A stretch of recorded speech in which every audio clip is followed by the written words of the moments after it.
ഉള്ള കാര്യമാണ്. യൂനുസ് ബിൻ ഉബൈദ് റഹിമഹുല്ല തൻ്റെ മകൻ്റെ വിഷയത്തിൽ പേടിച്ചത് ബിദ്അത്ത് കാരണമായുള്ള കൂട്ടുകെട്ടാണ്, സഹവാസമാണ്.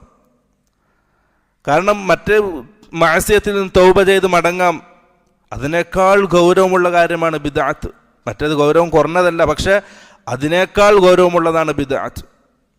അത്രയും ഗൗരവത്തിൽ പണ്ഡിതന്മാർ കണ്ടിട്ടുണ്ട് ഈ കാര്യത്തെ.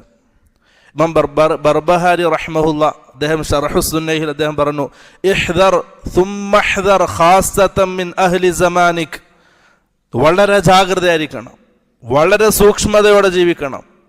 ഖാസത്തൻ പ്രത്യേകിച്ചും മിൻ അഹ്ലി സമാനിക്, നിന്റെ ഈ കാലഘട്ടത്തിൽ വളരെ ജാഗരൂകരായി ശ്രദ്ധിക്കണം. വൻദുർ മൻ തുജാലിസ് വമിമ്മൻ തസ്മ വമൻ തസ്ഹബ്. വളരെ സൂക്ഷിക്കണം, നീ ആരോടൊപ്പമാണ് ബന്ധപ്പെടുന്നത് ദീനിന്റെ വിഷയത്തിൽ,